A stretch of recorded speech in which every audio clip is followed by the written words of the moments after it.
Have you ever wondered why some people just seem to have a golden touch with money, while others work themselves to the bone and still end up broke? Most people think it's about being a genius or just getting lucky. But I'm telling you as a friend, that's just not it.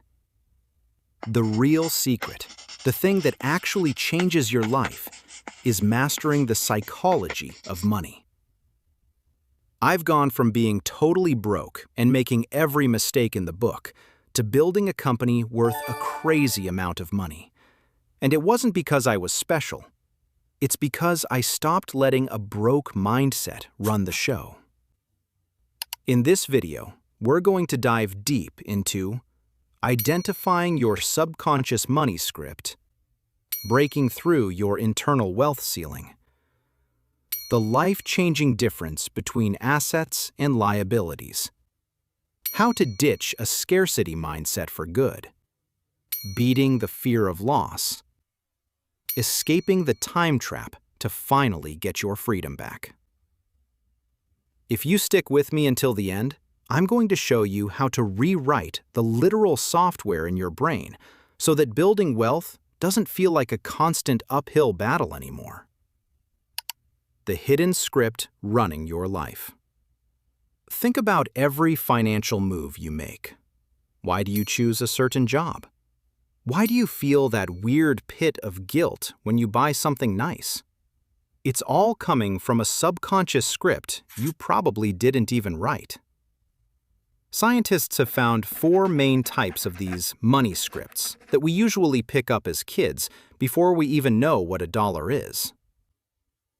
First, you've got the money avoiders. These are people who secretly think money is bad or that they don't deserve it. They'll actually sabotage their own success because they feel guilty about having too much. Then there are the money worshippers. They're convinced that just a little more money will finally make them happy, so they chase it forever but never feel satisfied. The third group follows a status script. They tie their self-worth to their net worth. These are the people constantly trying to keep up with the neighbors, even if it means hiding debt from their own partners. Finally, there are the money vigilant folks. They save every penny and live way below their means, but they're constantly anxious about the future. I'll be honest with you, that was me. Even when I was younger, I was renting a house and terrified to spend a dime because I didn't feel secure. I had to train myself to spend money just to prove to my brain that the world wasn't ending. Take a second and think. Which one of those sounds like you? I'm really happy you are still here watching this video.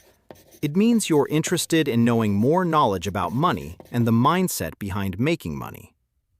This content doesn't exist without your support, and it needs just a quick action. Like the video and subscribe my channel. Also, will be great if I read your comments below to see what your idea is about making money after watching this video. Why you have a wealth ceiling.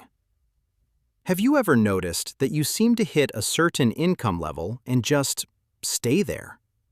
That's your wealth ceiling. Your self-concept acts like a thermostat. If you see yourself as a person who makes $50,000 a year, you will find a way to stay there. If you accidentally make more, you'll probably spend it or sabotage the next opportunity to get back to your comfortable temperature. I remember when I was making about $65,000 a year. I felt like I was the scrappy survivor. Even when I knew I could earn more, I'd get so anxious about messing up that I'd pull back. If your identity is someone who struggles, you're going to find ways to keep struggling. To fix this, you have to consciously change that identity. Write down, "I'm the kind of person who builds and manages wealth with ease." You don't have to believe it yet. Just look at it every time you make a money decision. Your income will eventually grow to match the person you believe you are. Assets versus liabilities, the only math that matters. A lot of us were programmed to be consumers, not builders. We buy stuff because we think it makes us look successful, but we're actually just digging a hole. There's a super simple way to look at wealth. Assets put money in your pocket. Liabilities take money out. The middle class often buys liabilities thinking they are assets. Your car? That's a liability. It loses value the second you drive it away and costs you for gas and insurance every single month. The house you live in? Usually a liability because it's taking money for taxes and repairs without paying you back. On the flip side, an asset is something like a rental property that pays you every month, or a course that teaches you a high-value skill. That skill is an asset because it increases your earning power forever. When you start asking, "Will this pay me back?" instead of, "Can I afford this?" your bank account starts to change real fast. Write me in the comments, what did you buy as an asset or a liability in the past 12 months? That would be interesting to see other people's ideas there. Ditching the scarcity brain. We are biologically wired for scarcity. Thousands of years ago, if someone else had all the berries, your family might starve. Our brains still think that way about money, as if there's only one pie, and if someone else gets a big slice, yours has to be smaller. But money isn't berries. It's infinite and renewable. A scarcity mindset makes you hoard money and avoid risks, which actually makes you dumber in a business sense, because your brain is too focused on survival to think long-term. An abundance mindset, however, knows there's always more to create. I remember being terrified to hire a coach for $40,000 a month when I was barely making $50,000. My scarcity brain was screaming. But my abundance brain knew that the skills I'd learned would help me make millions, and they did. Stop asking how to protect what you have and start asking how to create more. The pain of losing versus the joy of winning. Did you know that the pain of losing $100 feels twice as bad as the joy of winning $100?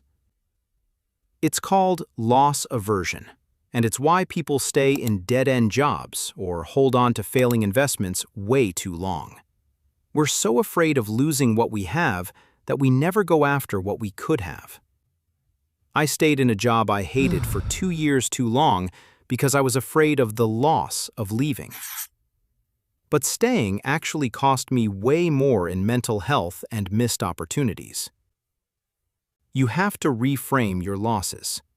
If you lose money on a business, don't call it a failure. Call it tuition. I recently made a decision that cost me hundreds of dollars because of a misunderstanding. Instead of beating myself up, I just said, well, I paid this much money to learn a very important lesson. When you stop letting loss control you, you're finally free to take the risks that actually build wealth. Stop trading your life for dollars. The biggest trap of all is the time trap. Poor and middle-class people trade their time for money. Wealthy people use their money to buy time. You have to realize that money can multiply, but your time never will. Listen carefully. Most people living in Western countries are in this simple trap for ages. If you make $100 an hour, but you spend 2 hours cleaning your house to save $50, you didn't save money. You actually lost $150 of potential value. I started hiring help when I could barely afford it, because I knew that if I was doing $10 an hour tasks, I'd never have the time to do $1,000 an hour work. Calculate your hourly rate right now. Take your annual income and divide it by 2,000.